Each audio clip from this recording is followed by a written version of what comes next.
Hi guys, it's a guy Olumide, and today we are going to be talking about another one of the most commonly asked tech interview question, the linked list. A linked list is a data structure consisting of a sequence of nodes where each node is linked to the next node. As you can see in this example, this is a node linked to another node linked to another node. So that's what make up a linked list, just like an array where an index links to another index contiguously. But in linked list, a node will reference the next node, which will reference the next node until, and it goes on like that. A node in a linked list has two main components: the data it stores and a reference to the next node. So as you can see, each node we have the data is stored, which could be a number, an alphabet, or any other object, and then a reference to the next node in the linked list structure. And by that, we are going to define the list node class as this. So it's going to take in the value that the node will bear, and then the next attribute that will reference the next node in the linked list. So as you can see, so for each list node that we define is actually a node object that we have the value set and the next also set. Now the simplest form of a linked list is a singly linked list, where each node points to the next node in the linked list and the last node points to nothing. So just as the example we considered the last time, this is one node pointing to another node, which points to another node, which points to another node, and then the final node. So this final node will actually point to nothing because that's the end. So that's one way we can identify the end of a linked list. So it points to nothing. Now the start of the linked list is called the head, which is generally the only node we initially have immediate access to. So whenever we are dealing with a linked list, it's just as if we are dealing with a single object, though it's just like different or multiple nodes that are linked to each other, but at any point in time, in most cases we just have access to one of the node, which is always the head node. So at first we have access to it, but having access to this head node now will grant us access to the next node, which will further grant us access to the next node up to the last node. But initially we only have access to the head node generally. To access other nodes in a linked list, we used to transverse it starting from the head. So starting from this head node here, we transverse to the next node and then to the next node. So by using the next attributes that we defined here in the class, so meaning that for node 1 now, the next attribute will reference node 2, which that's why we define the object as a list node. So its next will be a list node. So now another thing is that singly linked lists can be used to store a collection of data. So one of their main benefits lies in their dynamic sizing capability. So since they can grow or shrink in size flexibly, unlike array which are fixed in size. So that's one thing about linked lists. They are not contiguously stored in memory, so they can be dispersed across memory, and there will just be a reference that link them together, unlike array where they are contiguously stored and they have to be in the same memory. Another thing additionally is that singly linked lists excel in scenarios that require frequent insertion and deletion, and this is owed to the fact that they are flexible in shrinking and expanding. So they are not contiguously stored, so they can be stored in any area in any ways, and because of that, insertion and deletion will be done effectively and efficiently in O1 time, in a constant time, unlike for lists where insertion can can, in the worst case, can take up to on. Why? Because they have to be the O element will be shifted to a different memory. So this one have more efficiency in insertion and deletion. Now let's look at an example here. So in the, let's say we want to insert node 3 in between node 2 and node 4 that we have in this example here. So we want to insert node 3 here. All we need to do is have a reference to node 2, and then node 2 next, the next of node 2 here will be made to reference node 3, not longer node 4, while the next of node 3 that we are trying to add will be made to reference node 4. So that way we can, node 3 can be in any position in memory, any cell, any storage in memory, so they don't have to be contiguously stored side by side. That's one efficiency.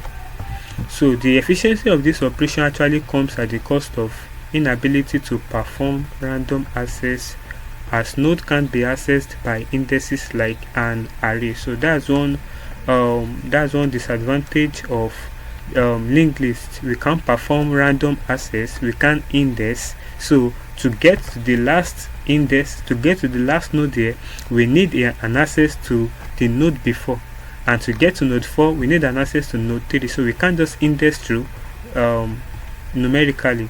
So there might be difficulty in accessing, in retrieval, but in insertion and in deletion they are more efficient. Now another type of linked list that we have is the doubly linked list. We talked about the singly linked list. Now we have the doubly linked list, which is an extended version of the linked list where each node contains two references, one to the next node and one to the previous node.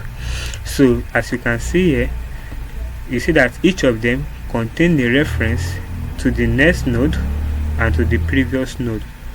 Imagine 2 now, node 2 have a reference to the next node, which is node 3, through this reference, and it also have a reference to the previous node, node 1, so through this reference. So whereby a single linked list will only have a reference to the next node only, but a doubly linked list have reference to the next and the previous node. So in most implementation, doubly linked lists have immediate access to both the head and the tail node. Why we say this is because, okay, let's consider node 4 here. Because node 4 has reference to the tail node, which is node 5, well, because it also have reference to the previous node, definitely we can reference previous node through it, which is not possible for a single linked list.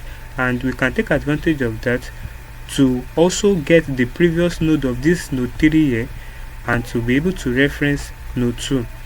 And also we can take advantage of that and to be able to reference the head node by tapping into their previous node continuously. We will get to the head node. So don't forget that this head node, well, we also have a previous node which will be a null. So it will be a null like that, or empty. So that's how we know that this particular node is the end node, because we are gonna create a we call it a demo, or just an example or test node that will represent the null. So that null, we are gonna connect it to the head like this. We are gonna connect it to the head like this.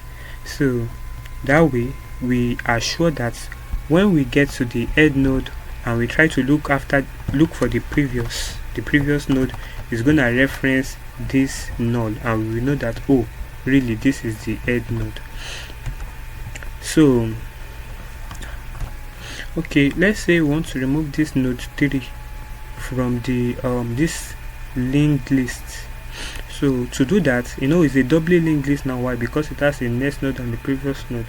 What we're gonna do is that we're gonna take this node 2, and instead of it pointing to this node 3, it's gonna point. We're gonna change the next. This next, we're gonna change it to point to node 4. We're gonna take the the previous of node 4 also. Instead of pointing to node 3, we're gonna make it point to node 2. So that's just how we perform pointer manipulation operation on linked node. Okay, let's consider a reward example now. So a reward application of linked list data structure is in music player. So music playlist, music player applications like that.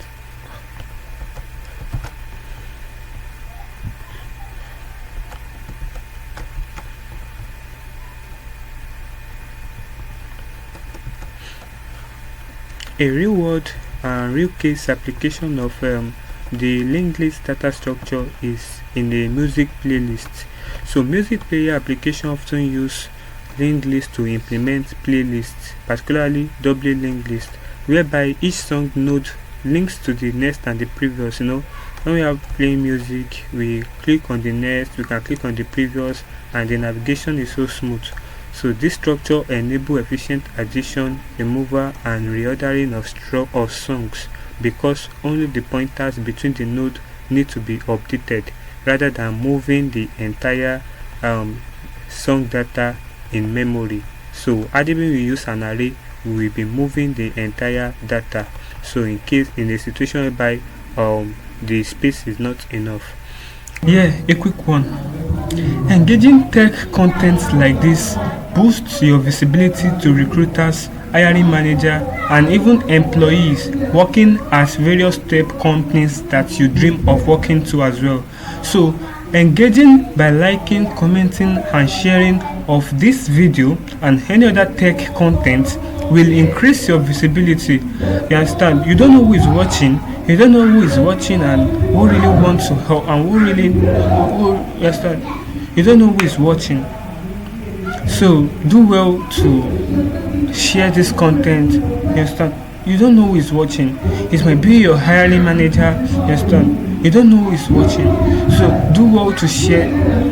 You don't know who is watching. So do well to share, to comment, and engage as much as you can. It's gonna help you. It's gonna help me too by promoting my content.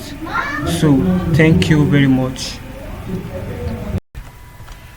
In our subsequent videos, we'll be working on the linked list intersection, the list recently used cache, the linked list reversal, the remove decades last node from a linked list. Don't miss it. Don't miss out.